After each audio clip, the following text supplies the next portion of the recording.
in yet another astounding turn of events, Moscow has now come up with yet another shocking claim and accused the United States of orchestrating the drone attack that took place on the Kremlin.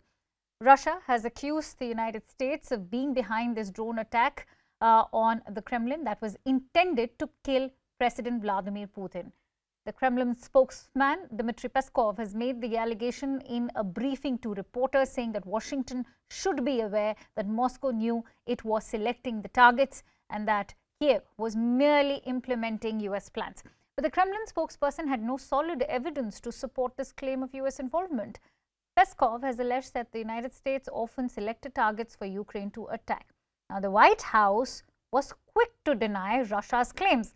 The White House spokesperson John Kirby, during an interview with another channel, said, and I quote, "Whatever it was did not involve us. We had nothing to do with this." How is one to assess the claims and the counter-claims? Let's try and get in a sense of perspective. And for that, let me introduce my guests. I'm joined in by Ben Ayres, who's an editor-in-chief at the Business New Europe.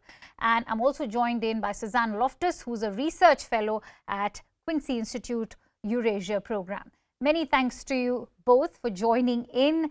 Ben, the Kremlin has not provided any evidence to support the claim of US involvement, even when Washington has denied any role. Is Moscow now aiming in the dark by first blaming Kiev and later Washington? I think those comments were aimed as much at the domestic audience as anywhere else. In so much as the Kremlin, it's very carefully managing its message. It's fighting a war. It's in the process. It just launched in the last 10 days a massive recruitment campaign, and it's trying. The Shoigu, the defense minister, is trying to hire 400,000 people. That's an enormous number. And the way to do that is, is gee everyone up and say that we're fighting a war against NATO. We're fighting a war against the states. And so it's very natural for him to blame America for what was, at the end of the day, a shocking attack for Russia, in so much as our correspondents in Moscow saying life is going on as normal, the cafes are full, the weather's nice, everyone's out on the street, and they don't really see the war. And then suddenly you have a drone fly into the heart of Moscow and hit the Kremlin, which is going to be a wake-up call. And so they're milking this. They're milking it as part of their campaign drive, because to get those people to voluntarily sign up. This isn't like September, where it was a conscription, where people were press ganged into the army. This is because that would be very dangerous if they forced 400,000 young men into the army. And so they're making the very most of it. As for the Americans, is it plausible that they played a role? I think you can dismiss that in so much as America has been very, very careful only to supply defensive weapons. It doesn't want to be seen to be attacking Russia. Defending Ukraine is okay. They probably get away with that. But actually attacking Russia would be an act of war, and then you very short step to Third World War. So I think the chance of the Americans being involved is actually quite low.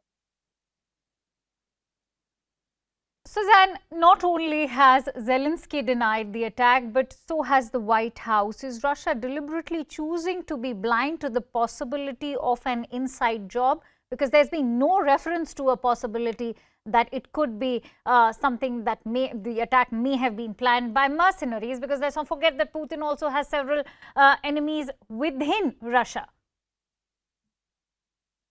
The confusing thing about this story is it's not clear that question was behind. I'm so sorry, Ben. That question is for Suzanne. Oh, please. Suzanne, can you hear me?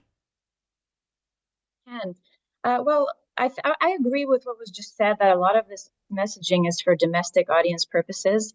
So even in the case that it would be an internal, an internal job, it would most definitely not be said out loud, because the idea is, of course, to try to remain unified for the public audience and to blame the other. So here in this case, Ukraine and the United States, simply because the United States has often provided Ukraine with lots of intelligence. But this would seem highly unlikely that this would be a United States effort, because one, the intel was not so great since Putin was not even there.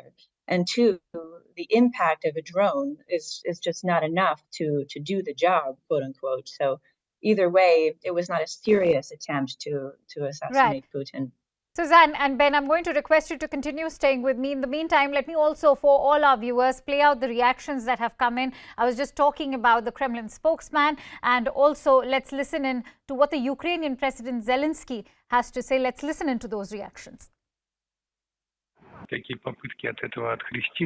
The attempts to disown this, both by Kyiv and by Washington, are of course absolutely ridiculous. We know very well that decisions about such terrorist attacks are made not in Kyiv, but in Washington. And Kyiv does what it is told to do. Not every time, Kyiv is given the right to choose means of implementing them. This is also often dictated from across the ocean. We know this well and are aware of this. To divide the Kremlin's claim by two or not, it does not matter to us. But in Washington, they must clearly understand that we know this, that they are behind the attack. You know, I can repeat this message, and I think it will, at least will be understandable for everybody. We don't attack Putin or Moscow. We fight on our territory. We are defending our villages and cities. We don't have, you know, enough weapon for this. That's why we don't use it anywhere. For us, that is the deficit. We can't spend it. And we didn't attack Putin. We leave it to tribunal. And it's really hard to comment or speculate on this without really knowing what the facts are. More generally, as I've said and as we've said, when it comes to Ukraine, which is under daily assault, and not just its incredibly courageous military forces, but its citizens, its men, women, and children being assaulted on a daily basis by this Russian aggression, being bombed out of their homes, their apartments, and their streets, children killed, families torn apart. Well, we leave it to Ukraine to decide how it's going to defend itself and how it's going to try to get back the territory that's been seized from it illegally by Russia over the past 14 months and going back to 2014. Ben, you heard what Blinken has to say. I mean, yes, there is no way to verify this attack in terms of who's done it, but the fact of the matter remains that there's bound to be an escalation. How can the US and NATO now help Ukraine to prepare for all eventualities, considering Russia has already unleashed its worst attack on Kyiv and several defense deliveries are yet to happen? Well, NATO, Stoltenberg, the head of NATO, said that 98% of all the promised weapons have been delivered, including 230 tanks, which surprised me because we've been following this closely, and I counted something on the order of 35, maybe 40 tanks have been delivered. And as you know, it's highly anticipated that Ukraine will launch a counteroffensive, and any day. I mean, we're just waiting. It's been raining. The fields are full of mud. You know, trucks can't pass that. But that's expected to stop, and then we should see a big push by the Ukrainians to try and repeat the successes they had in September, where they smashed through the Russian lines. And it looks like they're saving all their ammunition to do that. And that's where I think the Americans can help, because they've been holding back. As I say, they've been supplying mainly defensive weapons. Ukrainians particularly have been calling for F-16s, so powerful fighter jets, so they can take control of the skies, right, and then can use those to control the land. And they haven't been delivered. But Zelensky has said that he's going to go ahead with it anyway. And I suspect there might be a surprise, because when this hammer blow comes, it needs to be very powerful in order to put the Russians on their back foot. And this is partly what's driving this whole drone attack thing, is that it's seen by some in some circles that Russia is preparing the ground for doing something really atrocious, like carpet bombing the capital city, for example, which it hasn't done yet.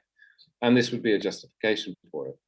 We saw similar sort of things going in ahead of the Chechen war, the first one, where there was like fighting between forces, but then Russia sent in tanks and military and infantry and basically flattened Grozny. And this war, they flattened some of the cities, but key cities like Kyiv, Lvov, have not been touched, and that may be about to change. So it may escalate on both sides, and this drone attack will be the flashpoint. Fair enough. Suzanne, Just this week, the US National Security spokesperson John Kirby went on record to state that Russia has suffered over 100,000 casualties in the last 5 months. Can Putin afford to be a loose cannon with declining artillery and sagging morale on the front line? Well, they certainly did experience dramatic losses, as did the Ukrainians. But I think what Putin is trying to do, or at least what he thinks he can do, is to outlast the West in a long, grinding war of attrition. And because of the fact that he just has more men at his disposal, time could very well be on his side.